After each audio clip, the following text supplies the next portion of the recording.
Open mic that's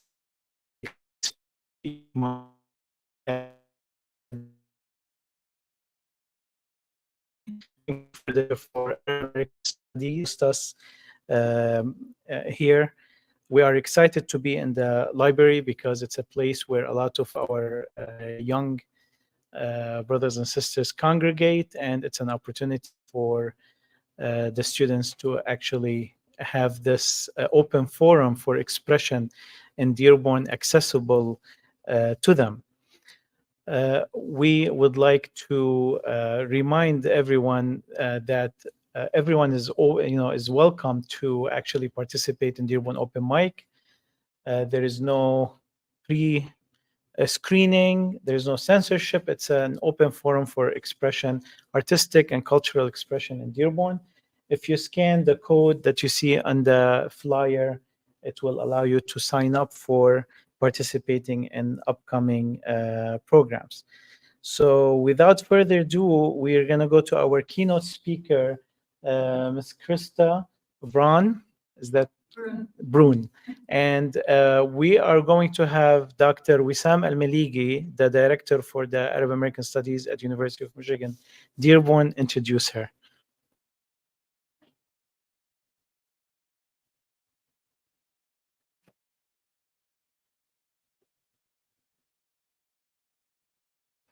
Hello, everyone. Thank you for joining us, and thank you, Sam. I'm very happy to introduce Dr. Bruhn.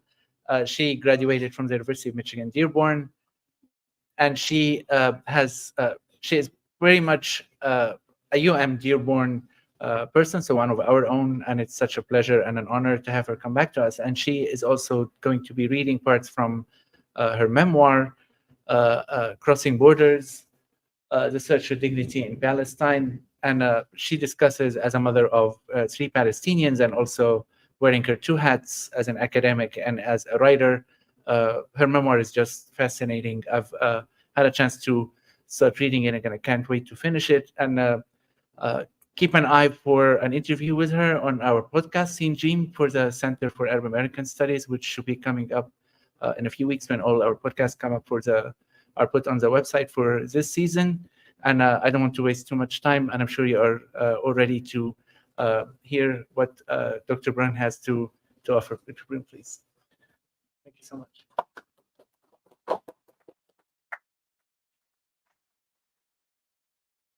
Hi, everyone. Can you hear me okay? So welcome It's really my honor to be here. I'm a former student. My father was a professor here, and I'm so excited to be here and get to share what is really the story of pieces of the story of my life, my entire adult life of having traveled to Palestine. Just to tell you really quickly, I had the opportunity to go to Jerusalem and Gaza way back in 1985 and have been, got married to a Palestinian who's from Jenin, and I've been trying to make a difference in Palestine ever since. With all the hats that I wear, I think the storyteller is the most powerful role that I've ever played, because story is like the oldest form of how people share their experience. So one of the important things about Palestine is to honor the fact that Palestine was wiped off the map in 1948. And so we have to honor the Nakba and the experience of the Nakba when we talk about Palestine and the future of Palestine and Israel. So I'm going to share with you from a chapter called Villages, which touches on the experience of being displaced, internally displaced within Israel. Some Palestinians are citizens of Israel and yet cannot go home to their home village. Yamma, ajat Christa, sahabti min Madison. Mama, my friend Christa is here from Madison.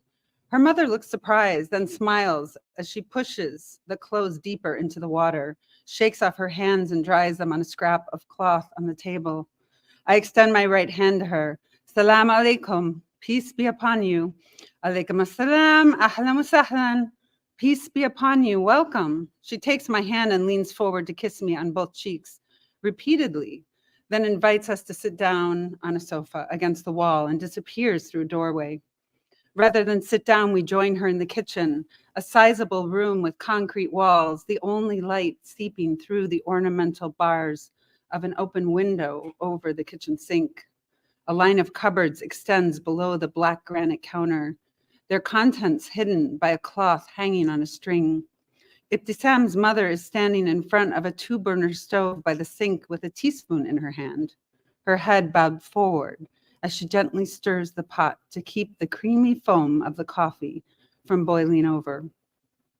The rest of the kitchen is open space, not even a table or chairs. The scent of cardamom finds its way to my nose from the tiny pot. I know Ibtisam from our world in Madison. Now I'm in her world. We return to the living room to sip the sweet, strong coffee from tiny cups. I gather my courage and address Ibtisam's mother. Enti min Damon? You're from Damon? Her sullen eyes dart at me as if I've uncovered a hidden secret, then sink to the floor with the weight of her village's name. After a moment of silence, she looks up at me. Ah, Damon. Yes, Damon. Then she lifts her gaze toward the wall behind us and points with her eyes and her finger. Damon, hon. Damon is right there. I tell her I want to go see it. Will she take me? She pauses, then raises her brow and lets it fall as she shakes her head. Damon mudammara. Damon is destroyed. I know, I tell her in Arabic, but can we still go there? البير يما بتقدري تورجيها البير. You can show her the well, Mama. Ah, البير. Yes, the well. Her eyes sink again to the floor. She leans forward to stand up, then summons us to follow her to a fenced-in area just behind the house where she's growing kariya, a type of light green squash that hangs from vines above our heads, narrow at one end and fat at the other. When we're back inside, she has me try some she made earlier. I'm honored to taste the tender, delicate squash she grew herself, stuffed with rice and meat I can actually eat since I'm no longer a vegetarian. Yislamu deiki, thank your hands. She smiles, wa ideiki, and your hands. When we walk out to the courtyard, a slender woman with reddish brown hair calls out to us from a window overlooking the courtyard. Ibtisam explains that the woman is her sister-in-law who runs a salon out of her home. She wonders if I'm leaving already. La, Christa بدها تشوف دامون. No, Christa wants to see Damoun. I wave to her and smile, and Ibtisam promises we'll stop by her salon on our way back. The three of us get in my car and drive to the main road, then turn right to head north. After a short while, Ibtisam and her mother direct me to turn right into a gravel road. There are no houses, no buildings, just a thicket of young trees on both sides. Farther ahead, Ibtisam's mother has me stop the car. Hon el bir. Here's the well. Her mother's voice is quiet. She stands still at the side of the road, her hands clasped together in front of her. Here is the village well, Ibtisam echoes her mother's words in English, pointing to a square mass of concrete protruding from the ground. I wonder what else used to be here. Was it the center of the village? The well appears to have been updated and is still in use, the area around it flat, a dense orchard of fruit trees extending beyond it. There's no longer any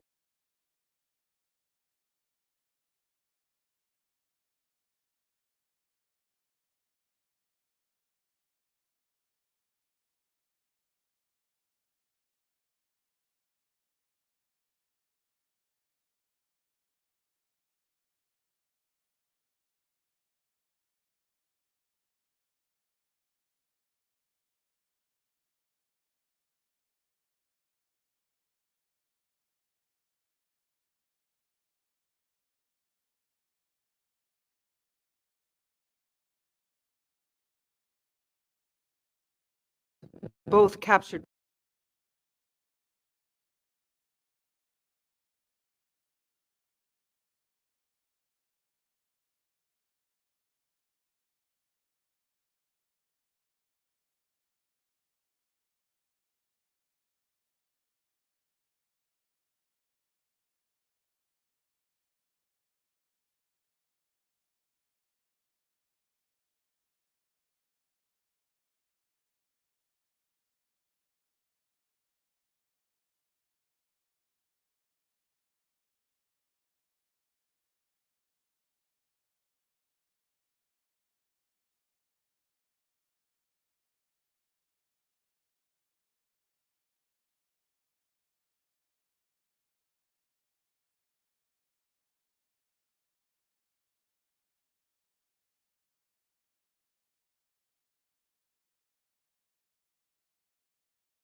جذري أني سأعود حتما فانتظرني انتظرني في شقوق الصخر والأشواك في نوالة الزيتون في لون الفراش في الصدى والظل في طين الشتاء في غبار الصيف في خطو الغزال في الصدى والظل في طين الشتاء في غبار الصيف في خطو الغزال وفي قوادم كل طائر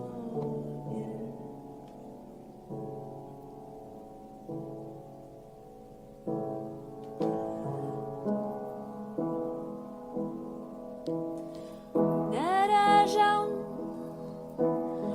حفظن لي صوتي ورائحتي وشكلي نراجع فحفظن لي صوتي ورائحتي وشكلي يا زاهر احفظن لي صوتي ورائحتي وشكلي